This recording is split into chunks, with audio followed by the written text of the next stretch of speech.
All right, let's just jump right in. We're living through something huge right now. I mean, economists, historians, tech leaders, they're all saying the same thing. We're at the very beginning of a massive global shift, one that's going to completely redefine our world. And we're not just talking about some new gadget or the next hot app.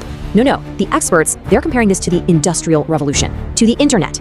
This is a fundamental rewiring of, well, everything. But here's the thing that really gets me, and it's what makes this time so different, the speed.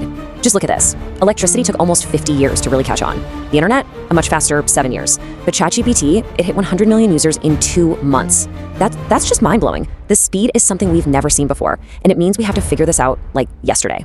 So why is it so different? Well, think about it. Steam power changed factories. Electricity lit up our homes. They were huge, but they were specific. AI is different. It's not a tool for one thing. It's a tool for thinking. It's a general purpose technology for cognition. And that means it's hitting every single field at the exact same time. Medicine, art, logistics, you name it. It's changing everything all at once.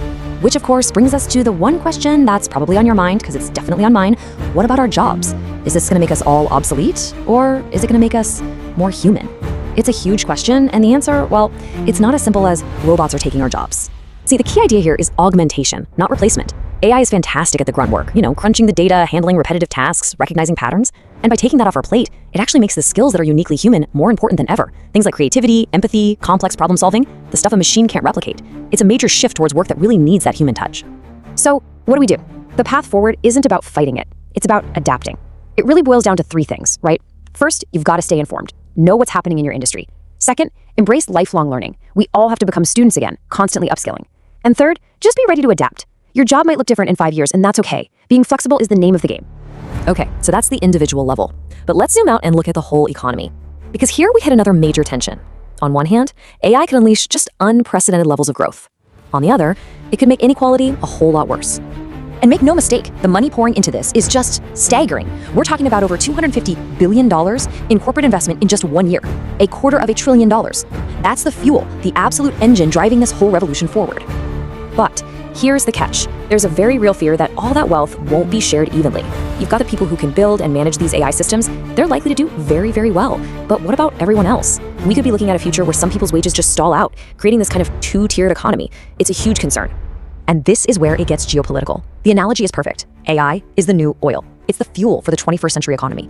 And just like with oil, the countries and companies that control the AI are the ones who are going to have the power. It's completely reshaping the global playing field. Okay, so we've talked jobs, we've talked economics, but what about us, our daily lives? Because AI is changing us on a really personal level. It's giving us superpowers for sure, but it also forces us to ask a pretty deep question. As we gain all this, are we losing a part of what makes us human? I mean, just think about it. How many of us have asked an AI to help draft an email or summarize a long article? It's incredibly useful. But as we keep offloading these mental tasks, is there a danger that our own critical thinking muscles start to, well, atrophy? Like any muscle, if you don't use it, you lose it. And this isn't just some abstract idea. I mean, the World Economic Forum is warning about this. When a machine can not only do physical labor, but also write a poem or solve a complex problem, what does that do to our sense of purpose, our identity? The psychological tool is something we're really just starting to understand. So you have this kind of societal balance sheet, right? On the plus side, you have these incredible wins. AI helping preserve ancient languages, speeding up breakthroughs in medicine and climate science. Amazing stuff. But on the minus side, you have massive privacy issues, all that data collection, and these thorny ethical questions, like who's responsible when a self-driving car makes the wrong call? So with all this, where do we go from here? It's easy to feel like this is all just happening to us, but that's not true. The future of AI isn't written in stone. It's something we are building right now, every day. And that means we have a choice in what it becomes. It's about wisdom, not fear. And who gets to steer this ship? Well, it's not just one group. It has to be a team effort. You need the tech industry that's building it, sure, but you also need governments to create smart rules of the road. You need educators to prepare us all for this new world. And you need us, the public. We have to be part of the conversation. And I think this next quote just sums it all up perfectly. Humanity has never been more powerful. The challenge is to also become wiser. I mean, wow. We're literally creating things that were science fiction a decade ago. The biggest challenge we face is making sure our wisdom can keep up with that incredible power. So in the end, it's not about being afraid. It's about being wise. We have the tools in our hands to create a future that's more amazing than we can even imagine. But it all comes down to the choices we make, right here, right now.